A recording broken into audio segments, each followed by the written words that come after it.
Hello all, welcome to study 99 of the Solving Studies to Improve Chess Calculation series. Well, it's time for my first published game study. First of all, it was published on the Deutsche Schach magazine, the German chess magazine, the very famous Deutsche Schach Zeitung, that now it's called Schach. The endgame study was published on this edition of December of this year. So I am very proud of it. Of course, humble because this is a simple study, not compared with the main chess composers I have been presenting along the series. Although this one is a really end game study, not like the sloppy one that I present on the series, a bit more. That was a bit more like a deep end game study. Nevertheless, it was published here. And I also need to thank, of course, Franz Pachel, the editor of the section of problems and studies of the Schach magazine, and the great grandmaster in chess composition, Martin Minsky, because due to them and they humbly have helped me, I was able to complete this one, and I am very proud and happy, and it motivates me for more. Okay, but let's go for the end game itself. So it will be white to win. As always, I suggest you watch the guide if you haven't, so you are better prepared for the practice. And after the countdown, I will come back with the solution.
And here we are, and let's go with the first right only good move for white, which is h6 exclamation mark. Okay, if you look at the position at first, it looks okay, it's going to be easy because we have 3 pawns against 1, but the problem is the a3 pawn from black is going to be very fast. The bishop will remove with check, so winning a tempo in our king, and then the pawn will advance very fast to a queen. And not only that, but the queen will be also very well positioned to control the long diagonal, where I could probably try to promote one of the G or H pawn. So at the start, we need to be very fast. So things like going with losing tempo, like playing b5, well, this is just going to be really fast. There's no way to avoid the promotion over here, so this doesn't work. Uh, okay, so we advance the pawn. We are really trying to threat the king over here. The king has a few space, but of course black is going to go ahead with the plan. The idea is if the king moves to the side, so here black is counting on, okay, if you move the pawn, then I come back to g7. Like, for example, I can show you. If I do this, well, we send for the check, and then I can place my king in g7, and now there's no way to stop the pawn promotion.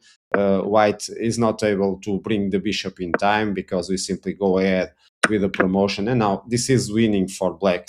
A queen versus a bishop and 3 pawns, it's not enough to save the game anymore, and we are trying to win with white, so even worse. So over here, we can't advance the pawn if the king moves to the side attacking our bishop, and so we need to move the king to f2. So moving away from a potential promotion with check. And now, of course, it's going to be relatively easier because the bishop, when moves from the front of the pawn, is not with check, so we have tempo over here. Now we can control diagonal, and of course now it's going to be different because I will have time to promote also to a queen. And now with a queen and a bishop versus a queen, this is going to be a win for white with the proper, of course, precision of the moves. Over here, I don't know if there is another chance with going with the king taking the bishop, because the pawn will just promote to the queen. Okay, so the king can't move to the side. So here there are no doubts that black needs to go with the main idea, which is to get out with the bishop with check, and then when the king moves, of course, to the front, because if we go, let's say, for example, stay in the same rank, this is just going to be very bad because the pawn will promote with check. The same goes if we try to go to g2. We just allow the king to go with the same idea, and now if I advance the pawn, notice what happened over here. I simply go to g7, and there's no way to avoid the promotion again. So the king needs to come to f2. And from here, well, black just advanced the pawn, so next move will be to promote to a queen. So how can white save the day and even win this one when it looks so obvious that black will have a queen on the board? Okay, and now comes the critical idea of the study altogether, which is I first dispute the diagonal. So if the pawn promotes over here, it checks, so the pawn can promote over here, sorry. And so I am forced to take the bishop. And now if I take the bishop back, which is going to be a big mistake, okay, the king is controlling the square of the other pawn. So what happens over here? It's a loss for white. So the idea comes with this brilliant idea, which is to advance the h pawn again, check. A very clever intermediate move, forcing the king to move before taking the bishop. And now the king moves to g7, but now we take the bishop, and of course the king can't control both to promote. Of course, black will promote to the queen, and now I just sacrifice one and get the other on the board. So here the king is forced to move to h7, and now the study ain't over yet, because this is one of the most difficult endgames, the queen and pawn versus queen. This is winning for white. Of course, we are human, so this is very hard. but the study demands at least some precision, and so we are forced to find the basic idea. And when we are facing this end game, the idea is to coordinate the queen, the king, and the pawn together, so we can avoid the checks from the enemy queen and advancing the pawn until we exchange the queens and promote the pawn, or we get two queens and then we win against just one. So the idea is to bring the king. Of course, black will try to avoid the king to approach the pawn with check, but after a while, it's going to be impossible. Now, there are no good checks to improve the position, so black brings the king, and now I can win this end game from here. Okay, this is the end game study finish. Because if you use this with a table base, you are going to confirm that is winning for white. This is not very easy, and I'm not going to pretend that I'm an expert in this end game because this is really hard over the board. But nevertheless, I have prepared here an analysis for you. So when we are facing this end game, the idea is to avoid all checks from black. So let's say black here checks our king. And so our first idea, and one of the techniques used on this end game, is to place the king in the same rank of the enemy king. So the idea is always to look where it is the enemy king, so we can block the checks checking the enemy king, if you understand more or less the idea. And only after we assure that, we are able to advance the pawn. So we need to remove all checking capabilities of the enemy queen to be able to advance the pawn. So here we go advancing the king to place the king in the same rank of the enemy king. So this is the strategy it's going to be shown over here. So we suffer another check, so we keep advancing. Now we are on the same rank of the enemy king. Of course, the black queen will try to check us a lot, and then check me again, and now notice what happens. There are not possible any more checks, because why? If the queen tries to check us in f6, then we are just going to block with our queen, and then because the king is on the other side, the queen can't leave, and so we are guaranteed we are going to exchange the queens and then winning the pawn end game. So you see the technique. So here black needs to waste one tempo not checking our king, and let's say it moves over here. So now we are able to advance the pawn, and so this is the basic strategy. Now, of course, we are going to suffer a lot of checks, like for example over here. Then we need to move away with our king, and you may say, okay, but this is going to be hard. Yes, but what happened over here is the following. We are not just controlling the rank of the enemy king, we are also looking at the diagonal. So both these lines are very good to think about the strategy. And so the idea is to bring the king to a place where it's not possible for the enemy queen to check us. Of course, there is one small detail extra, that I keep my queen. Notice that my queen is always centered, so with a lot of range. And this is also important to use the queen with that long range capability to block the check. So over here, the idea is to bring the king to b2, and notice what happened over here. So our queen is controlling the check from the e5 square, and if the enemy queen tries any check on the second rank, well, we are just going to use this key idea to block it, checking the king, forcing the exchange of the queens, and then winning the pawn end game.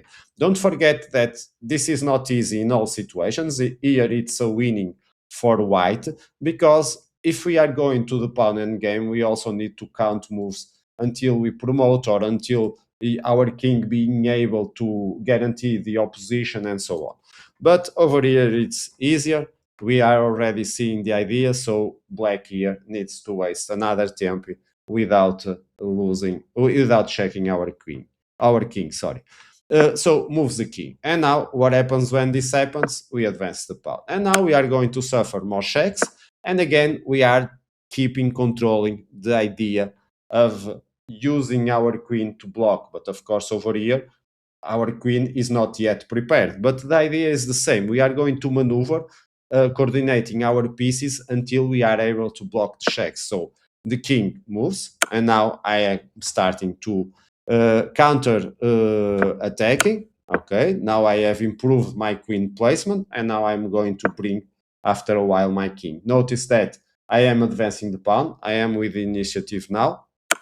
Black is going to try to deliver the less resources to deliver perpetual checks, but now we are going just to maneuver until we reach a position. Now notice that I can't promote immediately. So over here, the idea is to do something like a new setup where I can protect my king and then avoid all checks. So over here, we are going to re-coordinate our pieces. This is the last phase of this end game.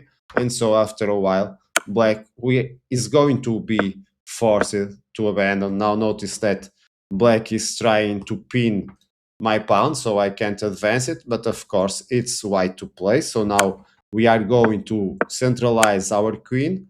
And now, after a while, there are not going to be any checks anymore. Notice that the placement of the king is not hard, is not easy to find, but notice that after a while, it's going to be impossible for the queen to keep delivering checks. And over here, the exchange is forced, and so of course, this is going to be a win. Okay, this is a bit more hard than just solving the end game study. But if you have reached this, well, well done. This is the perfect solution for this one. Hope you have enjoyed. Don't forget the next video will be the last one of this series, and I see you when it comes up. Bye bye.